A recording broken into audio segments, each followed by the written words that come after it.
아멘. 오늘 함께 보실 말씀의 제목은 흔들리는 갈대 상자가 되다라는 뜻에 잘 읽어야 됩니다. 흔들리는 갈대 상자가 되다. 흔들리는 갈대 상자가 되다.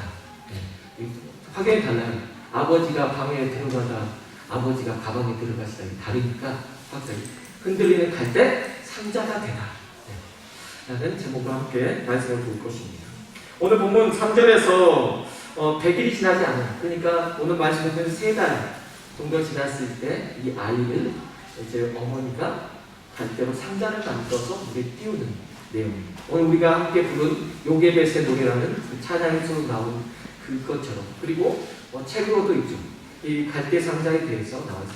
갈대는 우리가 말하는 파피루스라는 갈대입니다. 그 파피루스를 가지고 예전에는 그걸 이제 넓게 펴서 거기에다가 글을 쓰기도 하고, 이제 구약 성경은 파피루스에다 많이 기록을 했어요. 많이 양피지나 파피루스에 했는데, 이 갈대는 우리가 잘 알듯이 길이가 상당히 우리나라에서 이런 갈대가 아니에요. 이런 작은 갈대가 아니고, 이 갈대가 약 한 3m에서 4m까지 자랍니다. 근데 동일한 거는 이 갈대가 어찌됐든 속 안에는 다 비어있죠. 그리고 우리나라 갈대는 그냥 손으로 꺾어도 안 다치는데 그 갈대는 되게 억세요. 그래가지고 잘못하면 손이 베이기도 하고, 이 갈대 잎 같은 경우에는 되게 날카로워 손이 베이기도 하고, 갈대 같은 거 꺾다가 그걸로 이제 우리 손이 베이고 또 찔리기까지 합니다. 그러니까 되게 위험한 거죠, 갈대가 어떻게 보면. 그렇지만 갈대 하나가 어찌됐든 손을 꺾으면 꺾여요. 힘이 없죠. 그래서 갈대를 표현할 때 갈대는 항상 힘없는 존재, 그리고 바람에 흔들리고, 우리가 그래서 흔들리는 갈대다라고 표현했을 때 우리나라 말로는 좀 줏대가 없거나 좀 연약한 사람을 표현할 때 이런 표현을 많이 씁니다. 성경 이사야서에서도 이 갈대가 억세고 이런 거를 표현하고 있고, 예수님께서 너희가 무엇을 보러 광야에 나갔더냐, 흔들리는 갈대냐 라고 말할 정도로 갈대라는 흔들리는 존재, 그러면서 또 사람을 의미하기도 합니다. 그래서 우리가 표현을 할 때 이 갈대는 말 그대로 하나만 있으면 되게 힘도 없고 연약해. 그러나 여러 개가 또 군집해서 있으면 상당히 예쁘죠.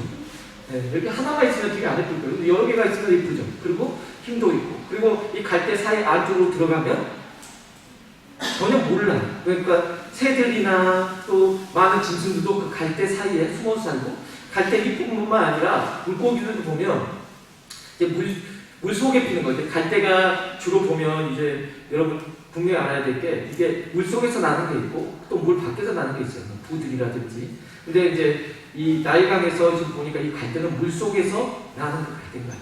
그러니까 그 물이 높은 데가 아니고, 물이 깊은 곳이 아니고 좀 얕은 데서 이렇게 갈대들이 이렇게 있죠. 어쨌든 그 갈대 밑으로는 물고기들이 그 안에 막 다 숨어 있죠. 사람들은 발견되지 않는 거예요. 그러니까 군집해 있으면은 상당히 큰 힘을 발휘하는 거예요. 갈대가 하나를 갖고 있으면 아무것도 아니지만 엮으니까 그게 상자가 되어지고, 그리고 당시에 성경 구약 성경에도 나와 있고, 그리고 고전에도 나와 있습니다. 당시 사람들이 갈대를 엮어서 갈대 배를 만든 거예요. 이렇게 좀 이렇게 얇고 이렇게 길게 만들어서 그걸 저으면 빠르게 속력으로 이동을 하니까. 그리고 요즘에 또 우리가 보면 정글에 가서 사람들 막 살고 이런 프로그램들이 많아요. 거기에서 보면 정글에서 잘 사는 사람들 보니까 육지로 걸으면 속력이 느리고 오래 걸리니까 그 강 쪽으로 가서 갈대를 잘라가지고 묶어가지고 이렇게 묶어만 놓고 그걸 타고 이렇게 조성해서 가더라고요. 잘 가더라고요. 마찬가지로 그 부력이 있죠, 갈대가. 오늘 말씀 보니까 이 갈대를 이처럼 사용을 했던 것 같습니다. 근데 오늘 이제 보면 이 당시에 우리가 상황을 잘 알죠. 우리가 많이 들어봤어요. 요셉이라는 사람이 있었고, 요셉이라는 사람이 있는 동안에는 애국의 총리로서, 그리고 애국도 요셉 때문에 중년을 잘 지나갔고 잘 살았고, 또한 요셉 덕분에, 그리고 야곱의, 그러니까 자기 형제들, 야곱의 아들들, 그 자손들이 약 70명의 그 자손들, 아들들만, 그 야곱의 자손들이 한 70명, 그리고 아내들까지 더 되겠죠. 그 사람들이 멸절할 수 있었지만 이들도 요셉 덕분에 애국으로 가서, 이집트로 가서 같이 잘 살 수 있었습니다. 그가 죽고 나니까, 요셉을 죽고 나니까 애국 사람들이, 이집트 사람들이 전혀 모르는 거죠. 그리고 이제 그러니까 요셉의 그 자손들, 되게 이 사람들이 입상이 된 거죠. 이 이스라엘 사람들이 이제 입상이 된 거예요. 이제 이 사람들을 더 안 늘렸으면 좋겠어요. 이 사람들이 자신들에게 위협이 돼요. 더 숫자가 늘어났다가는 자신들의 나라도 뺏길 지경이에요. 우리나라도 막 그런 생각을 하죠. 요즘에 보면 자꾸 막 해외에서 못 사는 나라들 오셔서 막 일을 하고 막 이러니까 다문화권 되다. 이러다가 우리 한국 사람들 다 없어지고 우리나라가 다문화가 되겠다. 더 그래서 나중에 우리 한국 사람들 말도 힘들지 않겠는가 뭐 이런 걱정하듯이 당시에는 더 그랬던 것 같습니다. 그래서 이제 이들에게 애들을 못 낳게 하려고 여러 가지 방법을 했었죠. 근데 시프라와 부하라는 3파가 아이들 살려고 이제 안 되겠다. 그래서 정말 이제는 태어난 아이들 무조건 군사들 동원해서 다 죽여버리는 아이들을 그렇게 된 거죠. 그러니까 당시에 이제 다 죽은 거예요. 근데 아론하고 모세하고 나이 차이가 그리 많지는 않더라도 좀 나아요. 근데 아론은 살아있고 모세 때부터 그랬던 거 보니까 아론까지는 살아있잖아요. 그러니까 아론 그 모세 형 때는 그렇게 죽이진 않았던 것 같습니다. 일단 모세 때부터 그런 일이 발생한 것 같아요. 어머니가 어떻게 했겠습니까? 키워야 되니까 몰래 숨어서 키웠겠죠. 얼마나 마음이 졸였을까요? 아이 울음소리 하는 다음에 당장에 가니까 아이가 울지도 못하게 하면서 얼마나 키웠을까요? 근데 그 엄마의 심정이 어떻을까요? 애를 임신한 것을 보면은 기다렸을 거예요. 아마 기다리다가 좀 이제 곧 나겠네. 그래서 죽였을 거란 말이에요. 그러니까 그 요게벳이라는 그 모세의 엄마는 요게벳이라고 이름이 출애굽기 6장에서부터 요게벳과 아버지는 아므람이라는 사람이라고 나옵니다. 이 요게벳의 마음이 어땠을까요? 우리가 생각할 때는 이 갈대 상자만 띄웠을 때 마음이 조마조마했을 거라고 생각하지만 그렇지 않았을 거라는 거예요. 임신했을 때부터 숨겨야 했겠죠. 10개월 동안. 그리고 아이를 낳았을 때 또 아이가 울까봐 또 그 아이를 키우면서 여러분 뭐 우리나라로 말하면 기저귀도 뭐 넣어야 되고 뭐 하면서 아이 키우는 걸 감출 수가 없어요. 그잖아요? 아이 키우는 거 어떻게 감춥니까? 얼마나 조마조마하면서 키웠겠습니까? 3달 동안. 그래도 더 키우고 싶었을 것 같습니다. 근데 오늘 본문 말씀 보니까 3절에서 뭐라고 나오냐면 더 숨길 수가 없게 되네. 더 숨길 수가 없게 됐다라는 거 표현해서 보니까 어떠한 상황이 발생한다. 더 키우고 싶었겠죠. 그런데 어느 날 갑자기 우리 군대에서도 그래요. 야 오늘 위생점검한다. 다 저기 속옷만 입고 앞으로 다 건물대 앞으로 다 집합 이렇게 해요. 그럼 갑자기 이제 난리가 나는 거죠. 큰일 나는 거죠. 그때 막 갑자기 이제 검열을 한다고 하니까 저도 그래서 당황했죠. 제가 속옷을 가지고 갔던 제가 원래 그 훈련소에서 왔을 때 이등병으로 이제 딱 오니까 9개가 있었어요. 제 속옷이. 양이 9개가 많은 거죠. 많은지 몰랐어요. 널어놓고 거들어갔더니 내게 하나도 없네. 입고 있는 거 한 장밖에 없는데 이거 빨았는데 이제 노고 있을 수도 없고. 그래서 저도 그러면 안 되는데 당장에 입어야 되니까. 그래서 하나를 걷었죠, 저도. 그래서 입었단 말이에요. 입고 있는데 근데 하필 그날이 하필이면 또 검열이 떠가지고 그날 검사가 내렸는데 그때 몰랐어요. 내렸더니 봤더니 여기 앞에 이름이 써져 있더라고요. 고창 이름이 써져 있더라고요. 고창. 아니 진짜 그거 어떻게 할 수가 없어요. 그냥 손을 앞으로 모으고 있잖아요. 이렇게 가리더니 손 이렇게 반드시 서 이러니까 건너편에 이제 그 고창하고 눈이 마주치면 이제 그래서 이렇게 되는 거예요. 얼마나 긴장합니까? 갑자기 그리 떠도 막 진짜 막 40도에 떨려요. 이제 난 죽었구나. 나는 오늘 죽는구나. 팬티 한 장 때문에 난 오늘 죽는구나. 이렇게 막 떨리는데 부모가 내 아이가 걸릴 때 그 마음은 얼마나 조마조마할까요? 갑자기 그러니까 아이를 더 숨길 수 없는 상황이에요. 아무래도 군사들이 그날 검열이 떴을 거예요.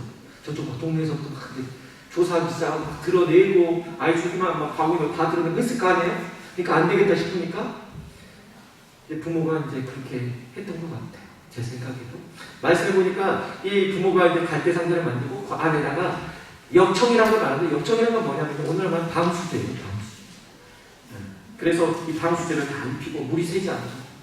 근데 여러분 알다시피 갈대가 무슨 힘이 있고 그게 무슨 무게가 나가서 짱짱합니까? 바구니를 이렇게 다 짤 거 아니에요. 짜면은 이렇잖아요. 그럼 바람이 불면 뒤집어질 수도 있다고요.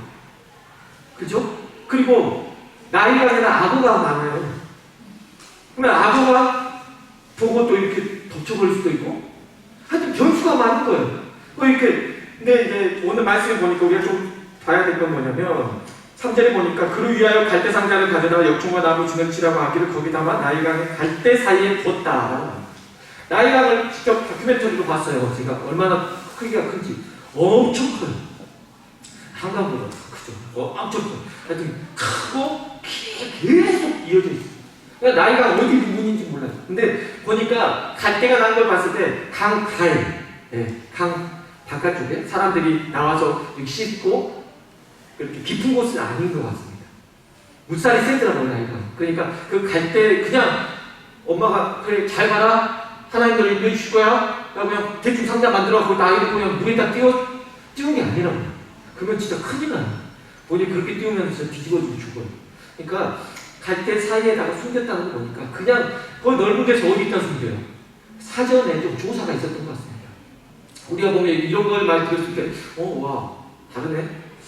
하나님께서 무조건 인도해주시고 지켜주신 것 같은데, 또 이렇게 따지면 뭐 인간의 계산대로 있었는데 이렇게 생각했지만 그렇지 않아요. 우리가 할 거는 해야 돼요. 그 부모가 그래도 아이를 이렇게 하는데 그냥 막 보내지 않았겠죠. 아무래도 여인들이 목욕하는 곳에 그 위치를 알고 있었던 것 같습니다.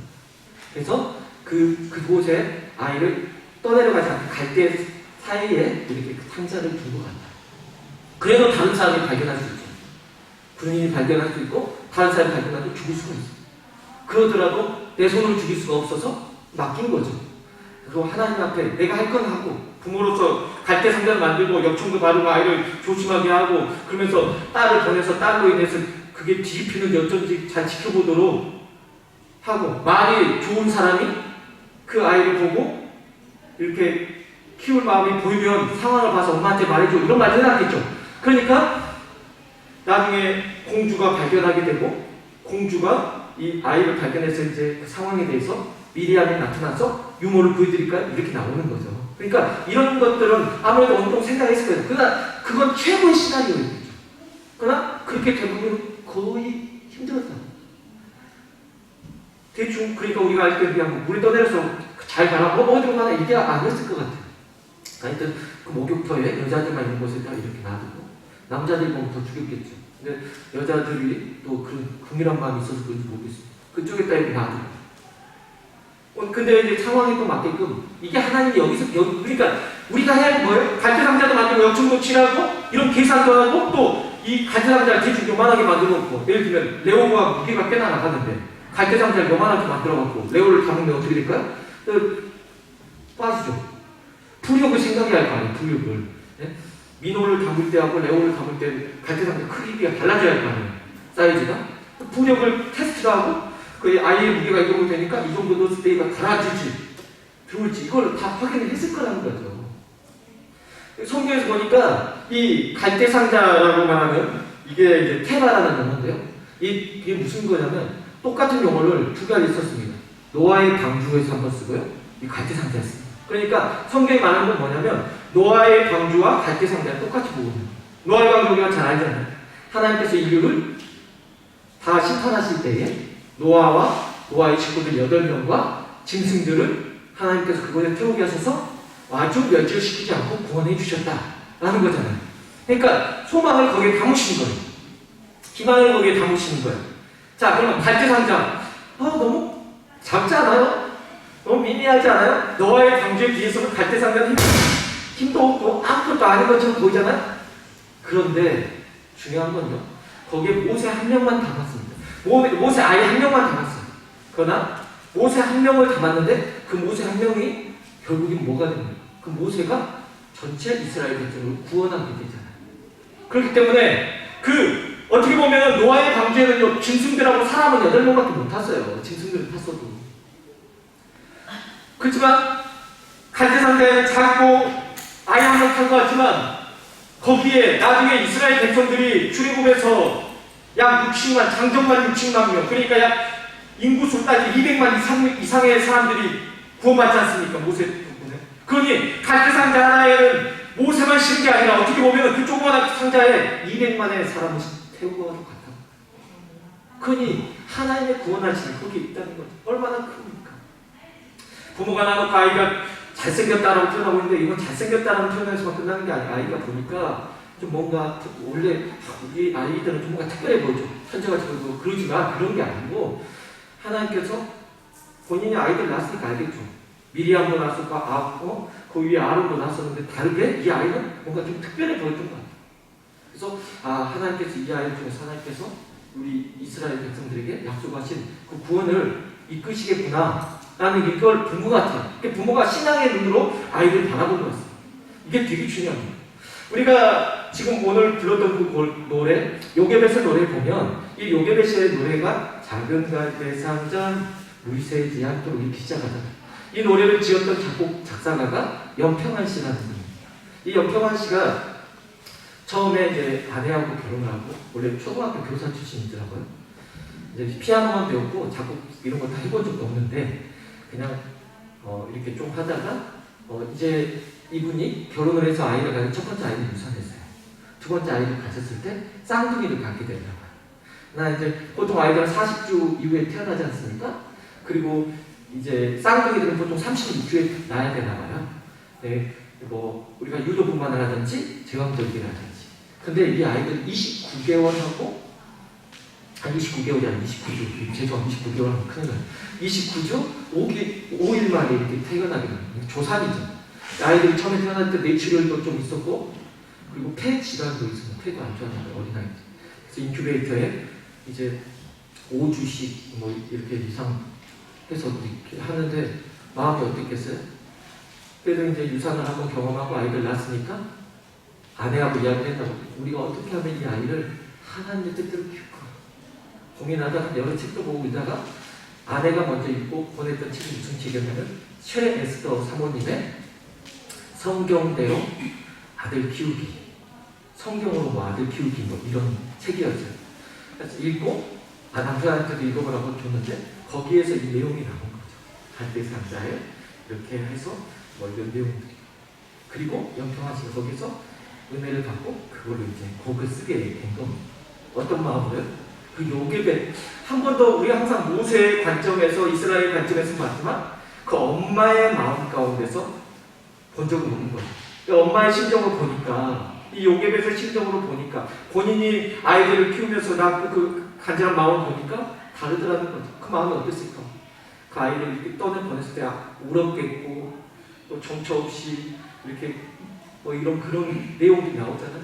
그러니까 그 부모의 마음이 얼마나 울었을까, 슬퍼했을까라는 내용도 이렇게 기록한 거죠. 기록하면서 하나님 앞에 뜻에 맡긴다.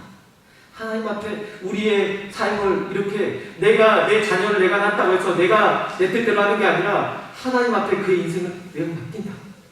결국은 우리도 마찬가지죠. 그걸 통해서 우리도 우리의 삶 가운데서 내 것이라고 거기됐던 것들 자녀들도 되겠고 물질도 되겠고 나의 삶의 내 인생의 내 뭐 꿈 비전 뭐 이런 것들 이 모든 것들을 다 하나님 앞에 내가 맡겨야 된다는 걸 알려주는 거죠.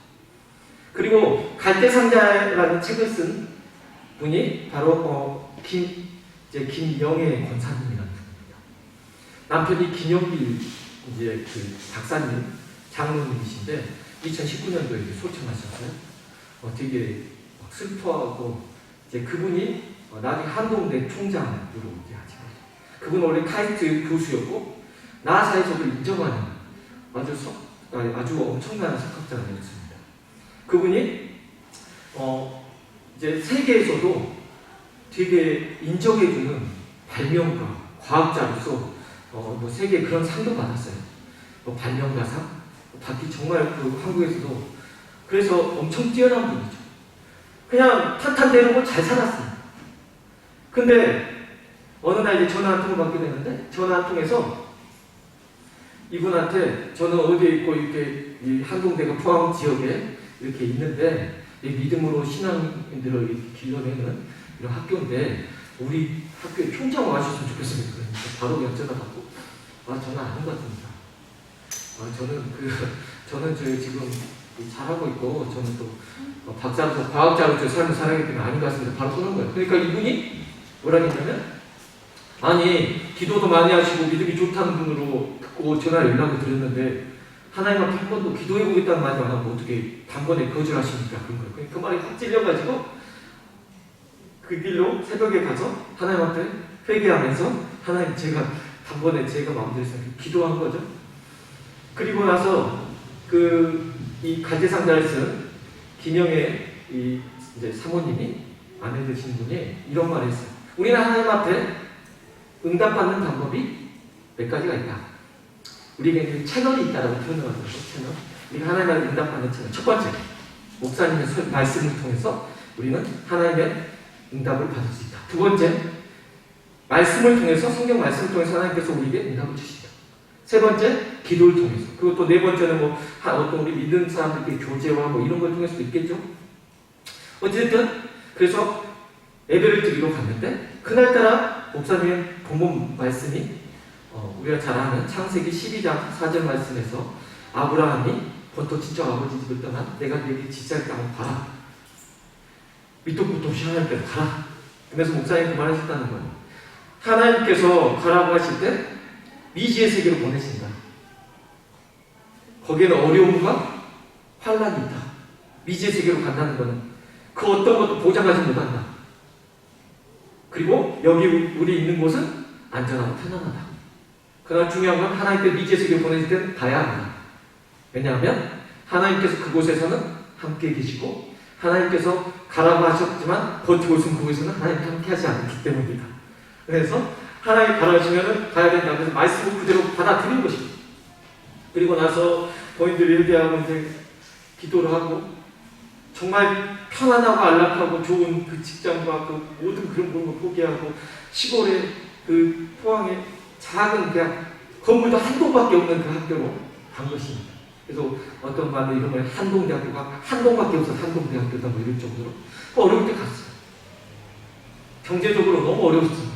학교라고 갔는데. 그래서 빚도 내고 어떻게든 힘들었겠죠. 근데 처음에 그렇게 해서 학생들을 모집했는데 학생들이 시골이 좀 많아야 되잖아요. 4대 1로 엄청 많은 학생들이 왔었다고요. 그리고 난 다음에 지금 그래도 한동대가 지금 어느 정도 인지도가 있었지만 기독교인들 안에서 이 학교를 시작하는 동안에 이제 부채가 쌓이고 그러다가 이분이 나중에 감옥까지 가게 됩니다. 총장님과 부총장이 같이 감옥에 들어가게 됩니다. 얼마나 절망스럽습니까? 좌절스럽고.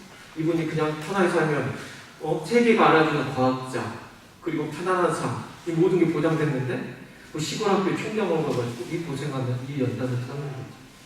얼마나 낭만합니까? 근데 하나님께서 그를 그렇게 훈련시키신 거예요. 근데 영상으로 봤어요 제가. 정말 감동스러운 거는 이분이 돌아가셨을 때도 많은 학생들과 많은 사람들이 슬퍼하고 정말 많은 제자들이 그분의 삶이 정말 예수님을 본받는 삶이었다면서 울기도 하지만 그가 살아있을 때 교도소에 있을 때 5월 15일 날 스승의 날이 됐는데 교도소 역사에 이런 일은 없었습니다. 학생들이 30대 버스를 대절하고 학부모 학생들이 거의 1,800명이 몰려갑니다. 그거에 대해서 스승의 노래를 부르고 꽃을 장미꽃 한 송이씩 이렇게 교도소 앞에 이렇게 쌓아놨습니다. 그때 이제 일제히 찍으러 왔다는 보도진들이 그걸 보면서 이거는 재판 이 정도 끝난 거 아니냐. 이렇게 학생들과 학부모들에게 신뢰를 갖는 총장이라면 이분의 정직성은 더 이상 말할 것이 무엇이냐. 그 이후로 이제 그가 이제 6개월 후에 감옥에서 나오게 됐고 또 하나님께서 손길로서 이렇게 도와주셨다고 합니다. 그래서 40억의 어떤 후원금도 들어오고 6개월 계산해서 어떤 분이 그런 말도 했다고요. 총장님과 부총장님이 들어가 있는 동안에 40억이 후원금이 모인 거 보니까 날짜 계산을 해봤더니 한 달에 하루에 8천만 원씩 이렇게 됐다. 이렇게 그래서 좀 더 계셨으면 더 많이 들어왔을 건데 일단은 이런 말도 했다는데 하여튼 하나님께서 역사하시고 복을 이렇게 이제 주시는 거 같죠? 그냥 그게 끝이 아니고 계속 지속적으로 어려움과 환란이 계속 왔다 가는 이처럼 앞길에 있어서 보이지 않는 길로 하나님께서 계속 이끌어 가십니다. 그러나 중요한 것은 하나님이 함께 하셨다는 거죠. 학생들이 인터뷰를 하는데 총장님을 생각하고 막 우는 걸 봤어요. 누구 어떤 총장을 생각하면서 총장님을 생각하면서 학생들이 우는 데가 어디 있겠어요. 근데 총장님 보니까 막 늘상 잔디밭에서 무릎 꿇고 기도하시고 어디서든 기도하시고 그 과학자, 그 뛰어나신 분이 학생들이 뛰어와서 늘상 얼음 만져주고 응원해주고 끌어안아주고 그러니까 학생들이 그 총장님에 대한 것을 잊지를 못한 거예요. 그분이 그냥 안락하게 살 수 있었잖아요.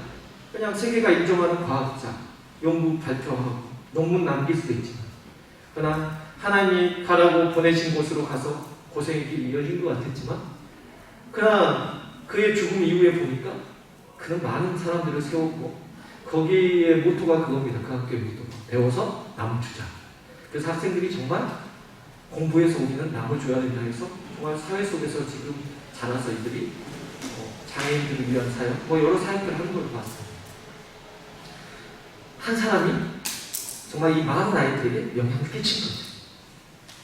이게 하나님께서 바라시는 거예요.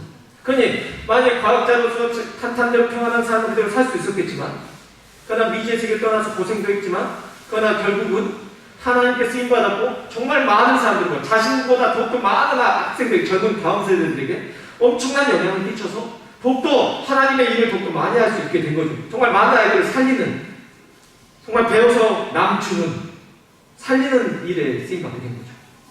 갈대상자에 모세 한 명만 이렇게 태워졌지만 결국에는 모세 한 명이 아니라 이스라엘 전체가 그 갈대상자 때문에 구원을 받게 된 것입니다. 힘없는 갈대, 속이 빈 갈대, 가벼운 갈대, 아무것도 아닌 갈대, 어떻게 보면 쓸모도 없어 보이고 누가 돈 주고 팔지도 않는 그 갈대. 그러나 그게 모여져서 상자가 되었고 그것을 통해서 하나님께서 구원의 역사를 이루어 가신다는 것입니다. 사랑하는 성도 여러분, 하나님께서는 이처럼 여러분을 사용하기를 바라신다는 것입니다. 하나님께서는 이처럼 여러분에게 좋은 길과 평안한 길로 인도하시는데 그게 우리가 생각하는 그냥 평탄한 길이 아니라 정말 좋은 길이라고 한다면 정말 하나님께서 여러분의 삶에 간섭해서 여러분의 삶을 인도하신다는 것입니다. 갈대상자에 대해서 어떤 사람이 정리해서 서평한 글이 있습니다. 이거를 여러분에게 읽어드립니다. 사람의 눈으로 보기에 갈대상자는 절망의 상자이며 불행의 절정이다. 갈대상자는 불행한 시대에 어떻게 하다 보니 태어나 어머니로부터 버림받아 나일강에 버려진 무의미한 상자에 불과했다. 아무도 주목하지 않는 상자. 그러나 갈대상자를 뚫어지게 주목하여 보시는 분이 계셨다. 강에 던져진 갈대상자를 운전하고 계시며 갈대상자가 목적을 향해 안전하게 갈 수 있도록 바람의 방향과 속도를 조종하는 분이 계셨다. 그분이 우리가 못 견디게 사랑하는 주님이시다. 우리를 주목하여 보시는 분. 갈대상자는 선장도 없고 키도 돛대도 없는 이상한 배이다. 그러나 사실은 그 상자 안에는 하나님의 목적이 있으며 이스라엘의 리더십이 있다. 그리고 섬세하신 그분의 손길이 충만한 상자이다.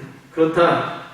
세상의 끈이 끊어지면 하나님이 끈 되어주신다. 갈대상자가 어머니의 손을 떠나는 순간에 하나님이 갈대상자를 장악하시며 개입해 주셨다. 어떤 의미에서 보면 우리 한 사람 한 사람은 갈대상자에 불과하다. 어떻게 하루를 살아가는 것인지, 말도 안 되는 고난의 끝은 언제인지, 도대체 하나님은 나를 살릴 것인지 죽일 것인지, 이러다가 내 인생이 이렇게 끝나는 것은 아닌지, 날마다 불안하고 날마다 두렵고 날마다 걱정이 태산입니다. 그러나 염려하지 말라. 당신이 갈대상자라면 소망이 있다. 갈대상자는 보통 상자가 아니기 때문이다. 갈대상자에는 하나님의 선하신 목적이 충만하다. 그 목적이 이끌어가는 상자가 갈대상자이다.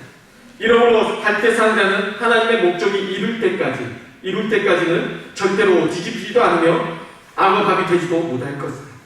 다만 죽을 것 같고 뒤집힐 것 같을 뿐이다. 그것은 느낌이지 실상은 아니다.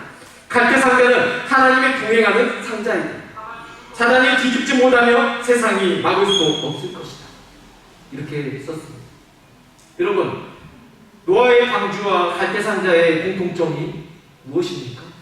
둘 다 원래 배는 바람의 방향을 잡는 돛이 있고요. 그리고 사람의 안에 키도 있고 조종대가 다 있어요. 그러나 노아의 방주도 노아와 짐승들 이렇게 식구들과 탔지만 안에서 조종할 수가 없었습니다. 그냥 떠있을 뿐이에요. 그냥 내 몸 상자에 불과했어요. 하나님이 이끄실 대로 가는 거예요. 갈대상자, 안에 타서 모세가 아이가 조종했겠습니까? 그냥 하나님이 인도하신 대로 떠 있을 수밖에 없고 가는 겁니다. 중요한 건요, 이제 나일강에 공주가 나왔습니다. 목욕을 하러 나왔어요. 보면 안 되니까 시녀들이 확인하고 있었을 거 아닙니까? 시녀들이 누가 보는지.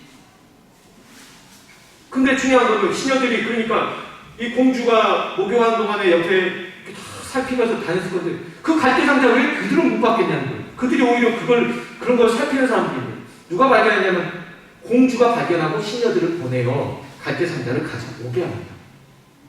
자, 이 역사를 누가 하십니까? 하나님이 하신 겁니다. 이 공주가 보게 하신 거예요. 자, 갈대 상자는 하나님이 사람을 통해서 이렇게 우리를 통해서 하게 하셨다면 더 큰 일은 무엇입니까? 여러분의 아이들, 자녀들을 낳는 것이 끝입니까? 낳고 나서 하나님께서 그들의 인생을 여러분이 키우고 내가 키웠어, 내가 정말 그렇죠, 여러분 했을 수 있죠. 그러나 중요한 건요, 정말 진정하게 여러분 기른다는 것은 밥만 기르는 겁니까? 기저귀만 갈면 기르는 거예요? 아니죠. 진정한 기르고 우리가 잘 키웠다는 말하는 건 그 아이들 인생의 모든 것들을 인도하는 겁니다. 그러니 어떻게 보면 아이들을 하나 기른다고 표현할 때 우리는 말할 수가 없는 거예요. 오히려 그들의 인생을 인도하신 하나님께서 그들을 키우셨다라고 우리는 표현해야 되는 것이죠. 그러니 공주가 발견했어요. 하나님이 하신 거죠. 그 나머지 뭐 이런 것들은 했었어도 정말 하나님께서 발견하고 하신 거죠. 그리고 가져오라고 했어요. 뚜껑을 여니까 아이가 그제서 온 거예요. 자, 아이가 먼저 울었다면 죽었다니까요. 아이가 그제서 온 거예요. 그러니까 불쌍히 여기시고 히브리 사람의 아이구나. 그리고 옆에 미리암이 보고 있다가 제가 유머를 구할까요? 데리고 와서 우리가 잘 아는 대로 엄마가 애기 키우면서 돈 받고 내 키우면서 돈 받고 젖 먹이고 그렇게 살려요. 상상도 못했겠죠. 어떻게 이런 시나리오가 나올 수가 있습니까? 얼마나 좋아요? 여러분이 여러분 자녀들을 키우는데 나라에서 돈이 나와. 얼마나 좋은 일입니까? 하여튼 근데 그 전에 그 아픔도 있고 하나님 앞에 먼저 맡기는 게 있었죠. 그 전에 우리가 먼저 그 일이 있기 전에 알아니까 하나님 앞에 맡겼다는 거지. 하나님께서 인도하셨다는 거지. 우리는 그걸 인정해야 될 것이죠. 그래서 우리의 삶에 우리가 뭐 마음대로 하려고 우리가 뭐가 뜨고 막 하려고 애를 써요. 중요한 건 내 주의 뜻대로 행하시옵소서. 우리가 이렇게 표현해야 될 줄 믿습니다. 그리고 우리가 잠언 16장의 말씀처럼 나의 가는 길을 오직 그가 하시다니 나를 단련하신 후에 주님의 뜻대로 인도하실 것을 믿습니다라고 표현한 욥처럼 우리가 사람이 계획할지라도 우리의 걸음을 인도하시는 이는 오직 여호와이심을 우리는 인정하면서 살아야 한다는 것입니다. 계획하지도 않으면 안 되죠. 우리가 계획을 할지라도 그 계획을 바른 길로 인도해 주셔서 살게 하시는 이는 하나님이시라고요. 여러분이 여러분의 자녀들에게 대학 학교를 보낼 수 있어요. 그러나 여러분의 자녀의 삶을 인도하시는 이는 여호와시라고요. 그러니 우리가 누구 의지하겠습니까? 하나님 의지하겠죠. 결론입니다. 우리의 마음은 늘 흔들리는 갈대처럼 흔들리고 빨대처럼 속이 비어있는 갈대처럼 우리의 마음은 공허합니다. 연약한 존재임을 잘 알고 있으며 어려운 시기를 살고 있는 요즘 같은 시기에는 더욱더 우리가 갈대와 같은 걸 느낍니다. 그러나 이처럼 나약한 일이 있을 때 우리는 더욱 하나님의 손길을 의지해야 한다는 것입니다. 갈대 하나는 약할지라도 여러 개의 갈대가 모여 섞여 짜였을 때 단단한 상자가 되듯이 연약한 갈대라고 할지라도 하나님의 손에 붙들렸을 때 우리는 견고할 수 있다는 것입니다. 사람들이 예수님을 모욕할 때 예수님에게 가시멜을 하시고 예수님의 손에 쥐어들더니 뭔지 압니까? 갈대였습니다.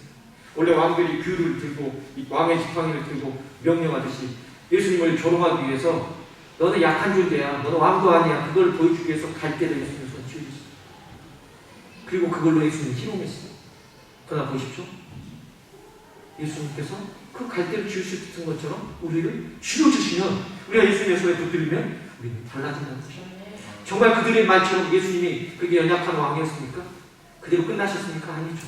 갈대를 쥐었던 그분이 부활하셨을 때 그 갈대가 달라지는 것입니다. 고난의 멸류관이 바뀌게 되는, 승리의 멸류관으로 바뀌게 되는 것입니다. 지금 여러분 우리가 비록 갈대 같아 보일지라도 부활하신 예수님의 손에 붙들리면 우리는 빛나는 멸류관과 빛나는 귤로 바뀌게 될 수 있습니다. 모세의 이름의 뜻은 물에서 건져내었다 라는 뜻입니다. 무슨 말입니까? 하나님께 내어 맡겼더니 구원해 주셨다라는 것입니다. 맡겨야 됩니다. 아무리 어렵고 힘들고 앞이 보이지 않고 막막한 상황 속에서 길이 보이지 않을지라도 좌절하지 말아야 될 것은 우리에게는 더 이상 길과 방법이 우리에게는 없을지라도 우리의 생각과 우리 방법은 여기서 끝났을지라도 하나님께는 수많은 길이 남아있다. 하나님께는 그 길이 있습니다. 그래서 그 길 중에서도 가장 우리가 걸어가야 할 길에 대해서 하나님 잘 알고 계시고 그 길로 여러분을 인도하실 거라는 것입니다. 그냥 여러분의 길이 막혔을 때 거기에서 그냥 끝이구나라고 생각할 것이 아니라 하나님의 길을 우리에게 비춰주시고 하나님의 길을 가게 해달라. 오히려 내 길이 정리되었으니 내 길이 많으면 오히려 내가 혼동스럽고 내가 산만할 건데 오히려 내 길이 안 보이니까 오히려 이제는 하나님의 길이 내게 뚜렷이 보이게 해주시옵소서. 우리는 그렇게 기도해야 될 것입니다. 그래서 우리의 길과 진리 생명 되시는 주님을 따라서 여러분의 길을 오직 그가 아시기 때문에 여러분을 단련하신 후에 여러분을 그 빛난 길로 인도해 주신 그분을 따라가야 한다는 것입니다. 아이 모세를 갈대 상자를 만들어 물에 띄우며 하나님의 인도하심에 그 아이의 인생을 맡겼을 부모들처럼 여러분의 삶을, 여러분의 앞길을, 또한 여러분의 자녀들의 인생을 하나님께 맡기고 믿고 의지하며 살아가게 되시기를 주 예수 그리스도의 이름으로 축복합니다. 아멘.